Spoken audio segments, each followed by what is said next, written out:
Welcome to the Recovery Roundtable Podcast, where the journey to sobriety opens up through powerful discussions and shared experiences. Join your host, Mark, who will bring you stories of triumph and resilience from the heart of Pacific Shores recovery. Every episode offers insights and support, guiding you through the challenges of addiction recovery. Thank you for joining our community. If you're ready to start or continue your recovery journey, we're here to inspire and support you. Let's explore recovery together. What was life like growing up for Devoye White? It was a good childhood. Excuse me. Are we rolling? Yeah. It's good to go.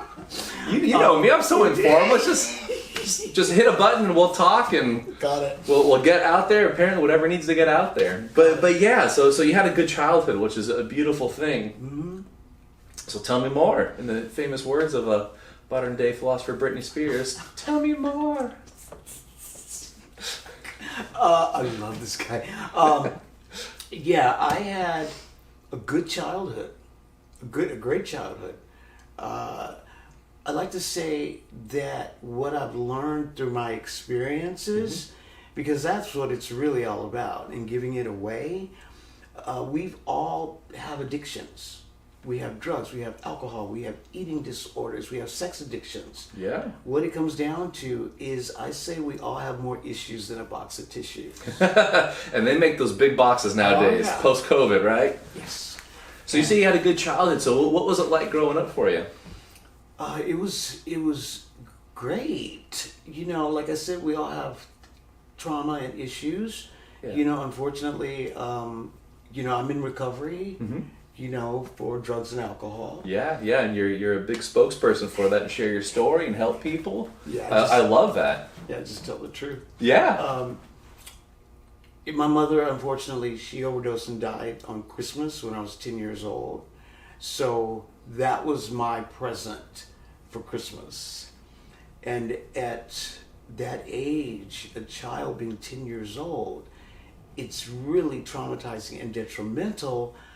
I don't know if I really realized it yet. Yeah. Because they say that our addictions are a symptom of what's in here. Yeah. And so I believe I'm an example of that. Mm-hmm. And so it started at an early age. So from 0 to 10, life was great relationships, just being a kid having fun. 10 years old, Christmas Day, come downstairs, come out. And mom is gone. Yeah. That's a lot at 10. Was it just you and her? I'm an only child and I have 2 half brothers and a half sister. Okay. And so, like I said, we all have we come from different places, different standards, different values. With me, I only have my own experience. Mm-hmm. I'm not here to tell anybody what to do. What's going to happen in your life, what kind of program to run in recovery, what kind of God to pray to. Yeah. Fortunately, me, I choose God.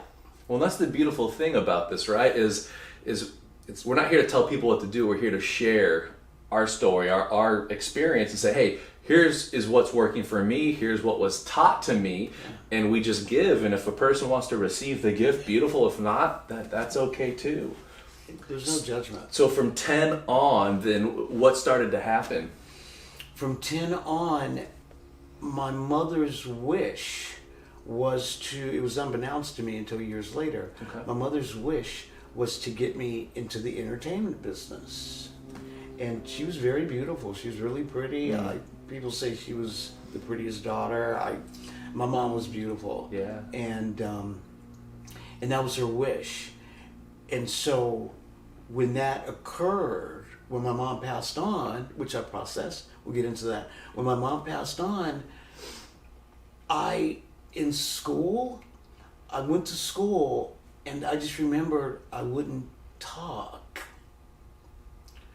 And they needed to take me out of school. My grandparents, they did everything they could. They got me all the toys. I remember hamsters. They got me the whole city. Yeah, they're just trying to help give the kid gifts and go, gosh, we want you to have a normal childhood. We want to make up for what happened. Yeah. And the body, and that is very normal. Nowadays there's so much science behind it. They're able to understand this a lot deeper, but what happens is the prefrontal cortex shuts down when there's trauma that experiences, and actually it's a somatic experience. So the person will feel the trauma again and again and again, and not be able to process it, to talk about it, the language and different things. So it sounds like that was happening so much it was affecting school to the point where your grandparents, who became your leading into your parents and started raising you from that, pulled you out, and then what happened from there? So they're showering you with gifts, trying to make you feel better. At the same time, they did the best that they could do. I mean, they had 4 kids, and she adopted me and made me the baby. I was the baby, so legally I was hers. Okay. However, it was a lot of enabling. They weren't aware of that, and so what had occurred, Mark, was it was so much pain. Like you said, in here, all I did was, for decades, if I can smile and make you smile, then you don't need to see that I'm just a hurt little boy who lost his mother from drug addiction on Christmas. That's all I did. And so they got me into the entertainment business. Which works very well in the entertainment business. They wanted to divert my thinking, and it worked, and I'll make this as short as I can. This is how we cover up stuff. My grandmother took me to the agent. Big agency. The agent's East Coast, she's sitting there on her throne, and she had her little minions around her, and I walk in, and I didn't know anything about acting. It's like my mom wanted me to do it. My grandmother was like, you can do it. So I walk in, and I'm like, hello. And she goes, yeah. You know what a slate is? And I said, a sled? She goes, a slate. I said, what's that? She goes, we turn on the video camera, you turn to the right, then you turn to the left, and then you say your name. I said, okay, I can do that. So I did that. There wasn't really any energy. And she said, you know what sides are? A script. I said, no, I don't want that. Okay, listen. This is what I want you to do. I want you, he's going to say the first line. Then you say the second line. And then so forth and so forth. Okay? You're going to have a conversation. I said, okay. Mind you, I was always into reading at school. And how old were you then? I was 10 going into 11 because she passed away at 10. Okay, so about a year after that. Okay. Yeah, if that. And so, And so I went in and she gave me the sides, and I was always good at reading. And she said, action. And so the guy says his line and my next line, and she goes, go. And I went, okay, so the girl is green and the boy is blue and they're superheroes, and so they saved a lot of people. And so he said something, and next line I went. And then the giant came into the forest, and they all turned into monsters. And she would stop. She said, that's enough. Good luck.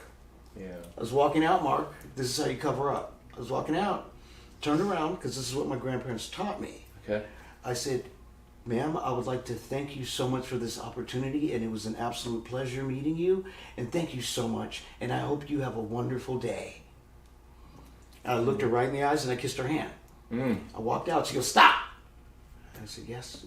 She goes, get his grandmother in here. Grandmother came in, and she goes, look, your grandson can't act worth beans. And grandmother's like, well, his mom just died, and just, agents are like, yeah. She goes, listen, I'm going to do this for you. This is how we cover up. I'm going to give him 3 chances, 3 interviews. We don't do this that much. He better book one of them, or we drop him from the agency. We cover up. I got all 3. So she saw something just from that last interaction. She saw something different. Yeah. It was still covering, and I got all 3 interviews. And then it just kept going and going. So all I knew was that I could get out of school. And there's only 3 hours of schooling with a tutor. And I could escape. Not thinking of my mom. Yeah. I could be somebody else. So acting became an outlet for you, where you were able to play whatever character that either was demanded or that you wanted to. You become the actor, you become the character becomes you. Yeah. So I could be anybody except A. And so it worked for years. For years it worked. And then it was like,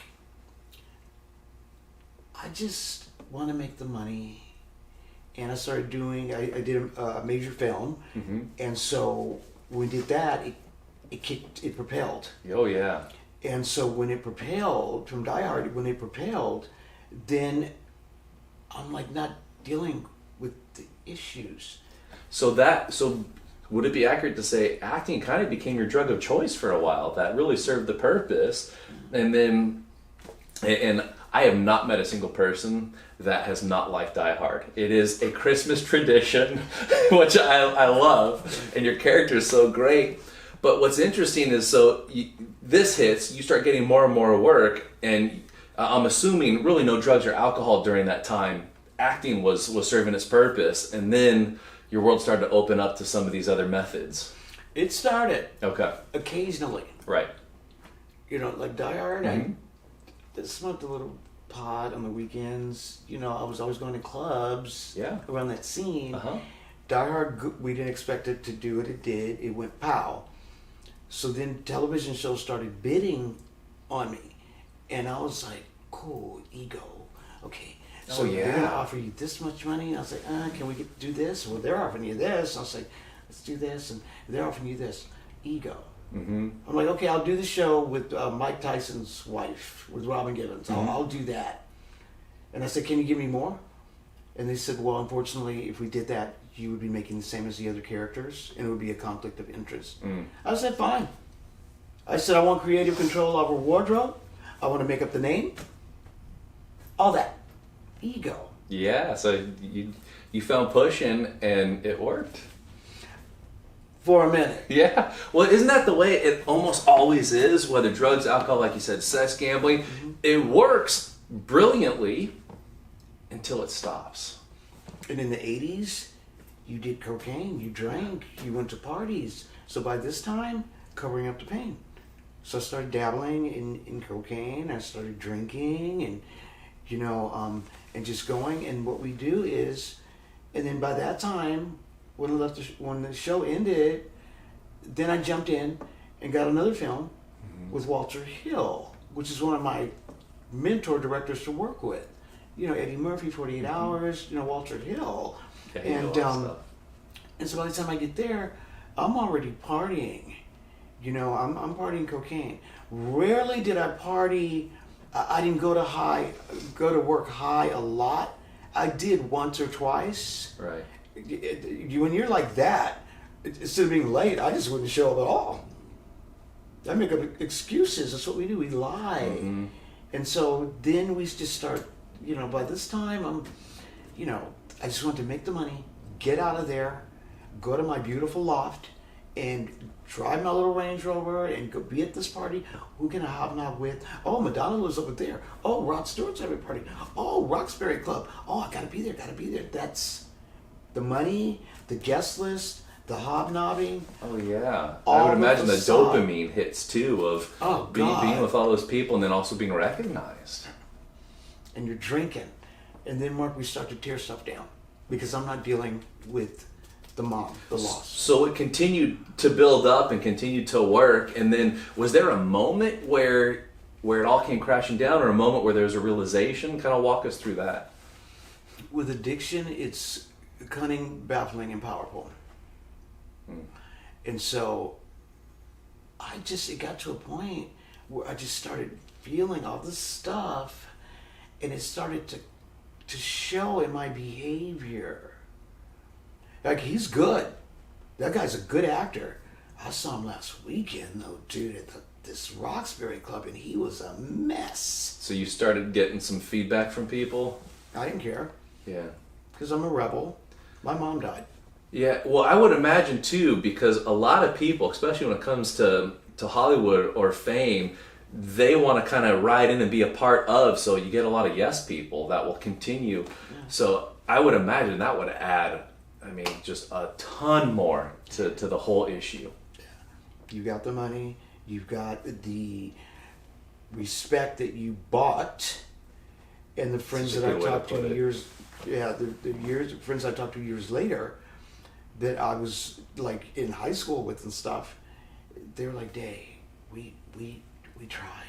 We wanted to get to you, and we'd see you, and you had this crowd of locked. They were locked around you, so we couldn't get to you. So I was just bombarded and just enmeshed in this like addiction, this darkness that I wasn't aware of because there were too many lights and cameras going on. Yeah, well, and also it's human nature. This is a part that I think so many people miss, even outside of the fame of things. You talked about grandparents meaning well and unconsciously buying love, going we don't know what to do, and then the same thing of going like, hey, I'll buy loyalty, love, and this is the part that can be so destructive, but we're not even aware. So that went on for a while. How were people able to give you that feedback and kind of say, hey, here's really what's going on. Let me hold up a mirror. I love you too much. Let's figure this out. The only mirror I looked at in my mind was the makeup mirror on the set. That's in my mind. Covered up, nice clothes and and all that, and nice shoes, and I was just arrogant. It was all ego, by the way, edging God out. Yeah. I remember you saying that for and I'm just like, yeah, okay, God was with me, I just wasn't with God. Yeah. And that's what we do. Now you talked about the makeup mirror. Did you ever have like I know for me, I've had experiences where you actually catch your soul in the mirror and you're either too ashamed or embarrassed. Did you ever have any moments where you kind of caught like the real Day who was going like, please just love me? Yeah, I looked at it. When you're in your addiction, I looked and I said, I got to get better products because I'm getting bags under my eyes. I'm going to get my hair cut. I got to call my stylist. I want to look better. You always want to that self-gratification because I don't want to get constructive criticism. And if I did, I kept it up well. That's what we do. Yeah. So it makes you such a wonderful actor. Thank you. I'm honored. Yeah. Thank you. I'll ask you something. Mark, you know how you can tell a good actor? How? He doesn't look like he's acting. I like it. I'm not saying I'm that. I'm just saying. Yeah. So it worked, and then I started tearing stuff down. Mm-hmm. Scripts started coming, and I'm being managed by Lee Daniels, who is now huge. Okay. He produced and directed Empire, The Butler. Okay. He's just massive, and he was managing me at the time, and I'm getting stuff. He's a go-getter. Now he's like with Nicole Kidman, Halle Berry. I mean, at that time, he was like with me, and it was amazing. However, they're sending me scripts and stuff. I'm at this house up in Hollywood Hills. I'm pretty much alone at this point. And they're sending me scripts, and this is what we do. It's just not right for me. The show Head of the Class, the producers, all they wanted for me to be on the show ER. I don't know if you know the show ER. Yeah, I've heard of it. All I needed to do was show up and have a meeting with them. They're ready to book. Mm-hmm. I'm just exhausted. They only want you just to show up. They're offering you the role, a regular. There's something about that show that there's something about that show that I'm just So the rationalization just starts coming in. Hold on. There's just something about it. Tearing down more and more and more and more. And so I don't ever say, Mark, that I lost things. I signed things away. I gave them away. Realizing it when I got sober, she started tearing down house in Hollywood Hills. Let me see, I've only got one more payment to pay off this wonderful house. Right now, I really need to get to my dealer. I mean, I really need to have him come over. I really need to have a Long Island iced tea. I really have to have sex and think that I'm going to be in love. It's lust. So we do all these things. Tear down the house in Hollywood Hills. Tear down the loft.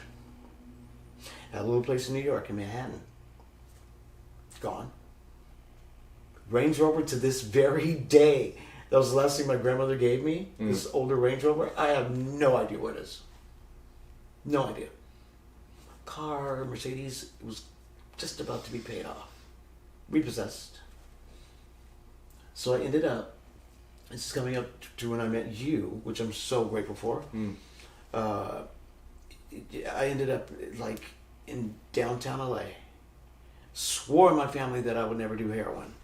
Swore in my family that I'd never be a drunk like my mother. I ended up in downtown. It went from cocaine, drinking, a little bit of meth. Ran out of Hollywood because I was being chased by the Armenian Mafia. True story.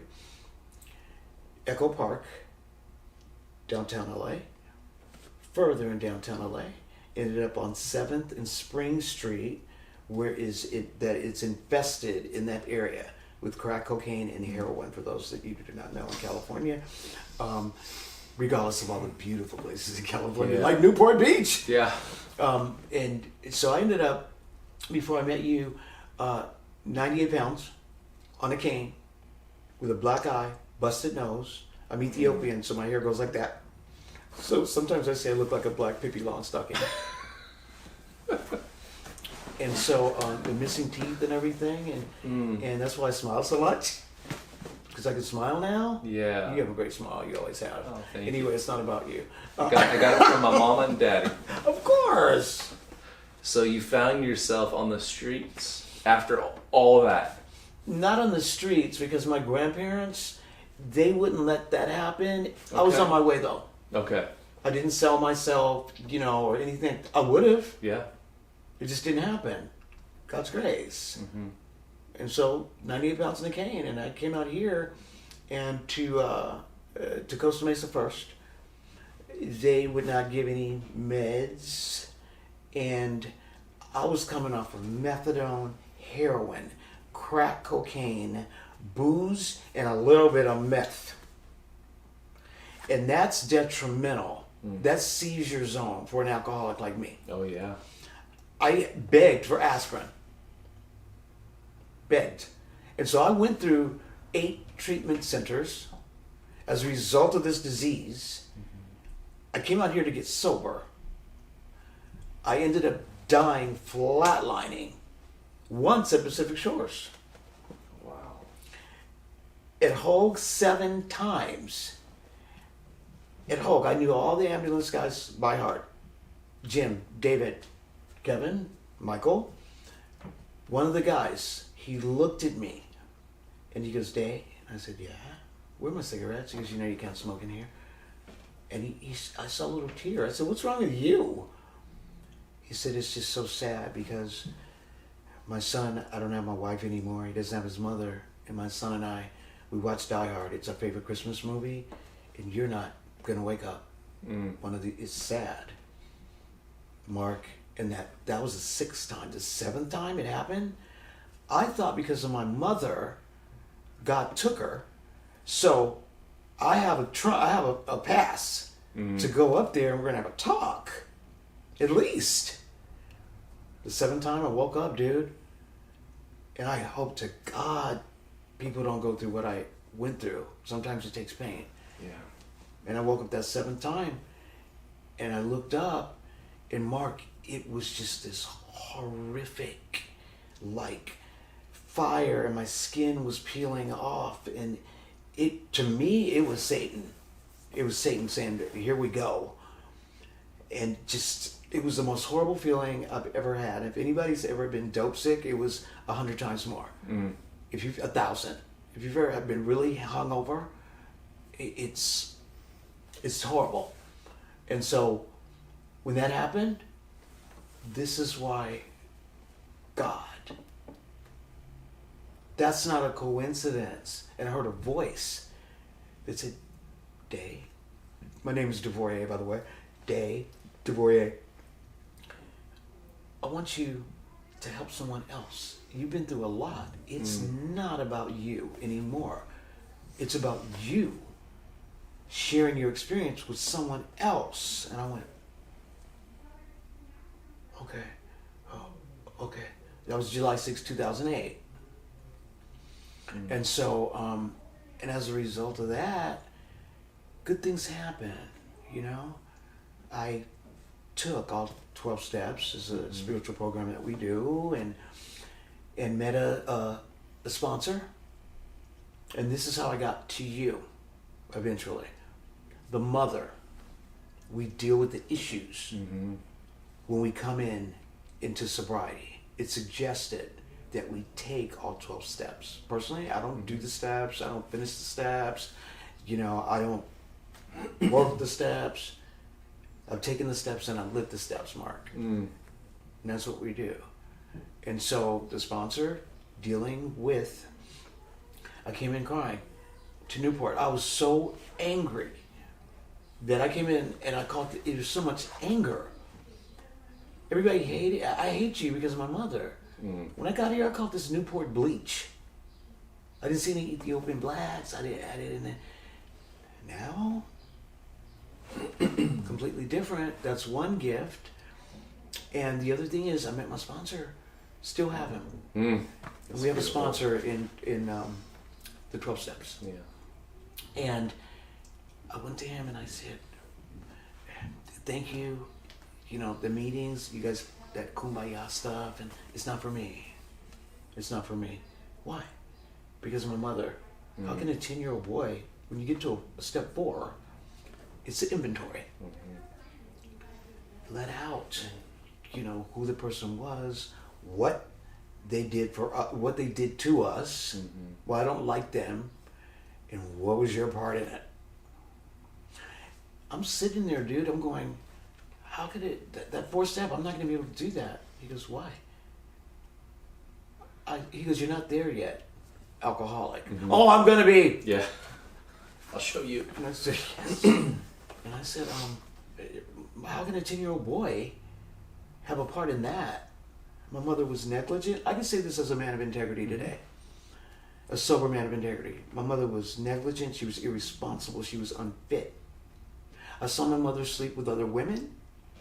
I saw my mother sleep with other men that weren't my father. So like I said, we can come from a park place to a park bench. Yeah. And so when that occurred, I said, this is not going to work. And he said, Dave, you know what your part in it was? I said, you're beginning to disrespect me because it's not going to work. I started to cry. He put his hand on my shoulder. He goes, you know what your part in it was? I said, what? He said, you're holding on to it. That's so we hold on. Yeah. We come in, we're holding on to stuff. And that is one of the reasons I stayed sober. Huge. Because we can get past the traumas, we can get, they're there. However, staying in recovery, we learn how to deal with it one day at a time. So how did you find out how to allow yourself to let go? By taking all 12 steps in recovery. It was a spiritual program. By doing the work. By doing the work. And then that's around the time, because when did we meet? Was that around 08, 09? Because I feel like I've known you forever. Oh, you have, to God. but yeah. We will. And I think that's the time when we met and kind of started working together a little bit and just both having the same heart of, how do we help more people? No. With you and I? Yeah. I wasn't quite ready. I got sober in July 6, 2008. You weren't in the beginning. I remember actually we talked about this. I remember the entitled dreadlock, remember? Oh, God. When Day came in? Oh, God. And we just continued loving on you and holding the mirror. But no, there was a time, and I forget when, but where like the hearts sank up and going, the purpose is to help other people go through the pain, to find their purpose. And that's how this whole thing works is and I haven't figured out how to avoid the pain and still find purpose. So the purpose is actually found in the pain. And when we actually go through and do the work, you're able to say, hey, here's my purpose. I want to continue and to help other people through this. And then it's like this ripple effect. Well, it goes into acceptance. Yeah. And just because I accept something doesn't mean I have to like it. I put a stamp on it. Today, I'm like, I don't ask for anything, Mark. All I ask for is guidance and direction, because God already knows. My rejection is God's protection. Now, I'm going to remind you, when I came to you at the other facility, Okay. the requirement was you need to be on job search. Yeah, I do remember Because that. you're sober living. And you said you need to be on job search and out of the house from 8 to 3. And I said, oh no. I started Die Hard. No, there's no reason. And he goes, I said, you don't understand. And you're such a kind soul. And you were like very politely, very compassionately. He said, that's one of the requirements here. I want you to understand that. And I said, where am I going to go out here in Costa Mesa and make $15,000 a week? And I've got missing teeth and a black eye. So, this is what we do. I think I cut you off. No. That's what I love about the free flow. Wherever it needs to go, it ends up going. Okay. So can I break dance and stuff? Oh, that would be awesome. I don't remember. So, yeah, it's been a while since I think I've got the cardboard somewhere around here we can throw out. So that's what happens. But so that was, and thank you for sharing all that backstory of growing up in different things, and then up to kind of 2008, 2010. What's life like now? The sober, lovable, just fun, outgoing day. It's amazing. It's amazing.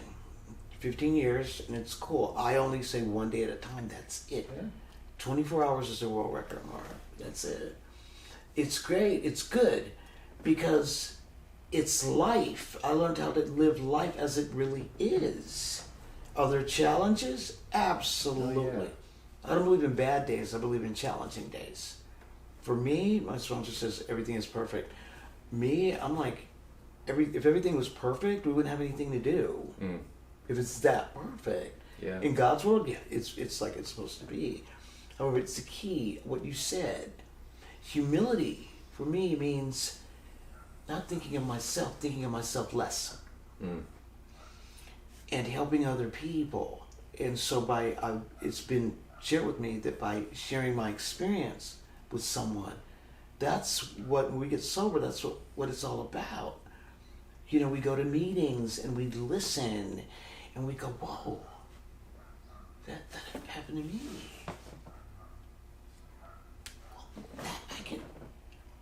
The connectivity. Yeah. Of Yeah. recovery. Community's so big. So you said now, it's great. Things happen. It's called life. You know? You and I have had deep conversations. You know, and I'm so happy, honored to be alumni. You know, I've worked with you. I'm a mess. However, I work with you. You walk me through stuff, man. And you, countless others. This is what I get to do. I get to sit here. You know, we get to learn what respect is, what accountability is. You know, what compassion is. And those are the gifts. Helping people, to me, Mark, and I'm going to be working here again soon. I love it. Helping people is so much more rewarding than any check in Hollywood. Any check. Because I've learned how to put my recovery first and be there for someone else. It's more important to me when I see these guys out here. Yeah. How you doing? I don't know if I can do this. Can you name 3 things that you're grateful for today? Nothing. I'm going to ask you something. Are you grateful you have food? Yeah. You have a bed to sleep in. Are you with your parents? No, they won't let me in. They kick me out. I have nowhere to go if I don't stay here. Okay. That's okay. I was the same way. Are you in a whole hospital? Or any hospital, God bless them, with cancer with 2 days to live? No? Okay, just a thought. Yeah. What's your name? Day. And I love Pacific Shores. You're in a safe place. You've got people, lots of love around you. You go to Mark and ask him if you'd like to speak with me or ask me something. Ask him. I'm available. That's how my life is today, dude. Yeah. And there's something that's just, it's interesting because especially in Orange County, you see so many people chase the money. Mm-hmm. It's like once they get it, they're going, crap, I still have this hole. Mm-hmm. I still don't understand the purpose. I still don't. And so we see a lot of people will turn to people, places, and things to fill that void. Mm-hmm. And what's amazing is just like right now, this is a highlight of my week, is actually just getting to connect with another soul, like at a level where not the surface crap that we all got really good at, right, but of actually going deep and being able to connect at this level. And this to me is what recovery is. This to me is how we are able Excuse me, I'm talking to Mark Jr. This is what we're able to do at actually such a more intimate and spiritual level. And this is where the service is so big, because people will share this like, man, I got more out of doing something for someone else than I have for myself. Mm-hmm. And this is why this whole program is, let me learn how to love myself so I can learn to love you. Mm-hmm. If I try to love you and I don't love myself, it doesn't work. And so now of seeing this all these years later, kind of coming full circle of every single day actually getting to go out, getting to love individuals with boundaries, with consequences. That's where a lot of people will miss it. And that's where we go from the world of enabling to the world of I'll call it love with boundaries. Mm-hmm. How important do you think it is making sure that we get past that pain, past the facade of the good, to the actual real stuff in order to grow? You mentioned purpose. Mm-hmm. For me, one of the gifts is without purpose, life is in motion with no meaning. One of the gifts today, like you just said, it's being there for someone else. Now, repeat the question, please. Just how important it is to actually get into the pain and to start speaking truth in order for this growth process. By staying sober, we can be sober, and then there's recovery. Mm-hmm. Two complete different things. They coincide. Mm-hmm. However, just because I'm sober doesn't mean that I'm working on my spirituality. Mm-hmm. And then I'm working on being there for somebody else constantly, because that's what we learn. And the word service, personally, I don't talk about service. Just do it. Just do it. Yeah, it's not what I do, it's who I am. It's the ego thing. We all have it. There's healthy ego, absolutely, which I call confidence. Yeah. I call that, confidence, self-esteem. We get self-esteem. Confidence in one's abilities and or values. Stuff like that. So when you said the importance of the gifts, mm-hmm, and with the love and stuff, for me, love is an action word, Mark. Yeah. It's an action word. Totally. So when I learn to love myself, I get to love day by loving other people. That's how. Because my alcoholism and my drug addiction, it's like, and of course you love yourself. Look how good you dress. Come on. Are you kidding me? You've got 15 years of sobriety. You can walk around, love all you want. That's not what it's about. It's not. For me. No, I'm glad you bring that up, because we see that too is as we get more and more time, we see a lot of people get comfortable and actually stop doing the work of exactly what got them the results. So this is where I love just following some of the athletes. Mm-hmm. Like Kobe was great at this. They'd win the championship, and the very next day, where is he? He's at the gym practicing. It's like I'm only as good as today, and it's like, okay, if the greatest athletes in the world are living this lifestyle and this mentality, the Mamba mentality, such a brilliant. Right. I'm so glad he came up with that and shared that with the world. But it's like, okay, I've got some history, which is fantastic, but I gotta put the work in today. That is beautiful. Well, I'll end it with this one question is... Real quick, excuse me. Oh, yeah. 1 second. I'm going to piggyback off of what you said. Please do. Because we learn stuff all the time. I learned from you. I have for a long time. Denzel. He said, just because we're doing a lot doesn't mean we're getting a lot done. I took that to heart.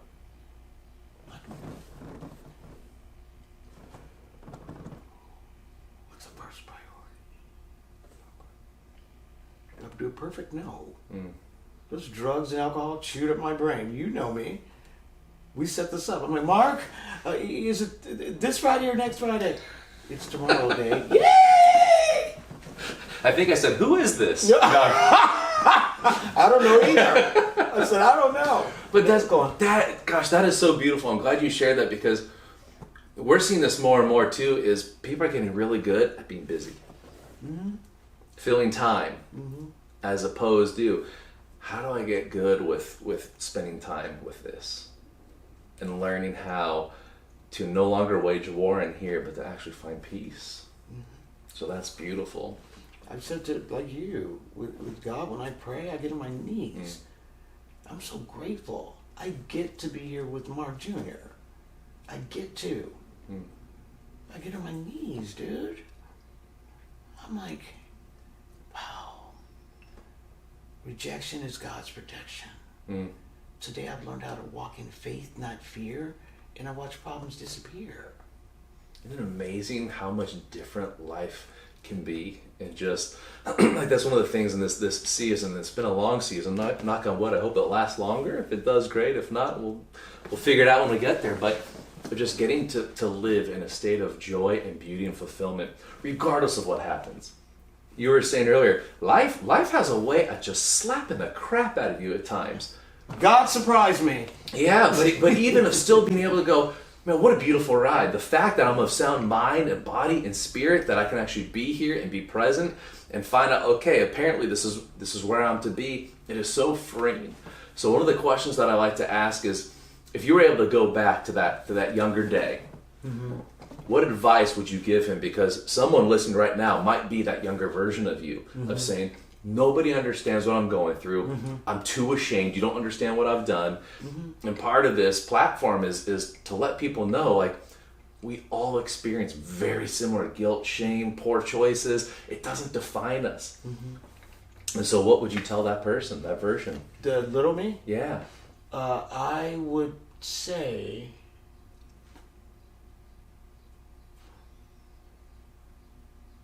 your mother will always love you. Always. She's with where you're going to go. When I was a kid, oh, you got in a better place. She's not suffering anymore. She's not. And today, Mark, I'm to be the best son that I can be.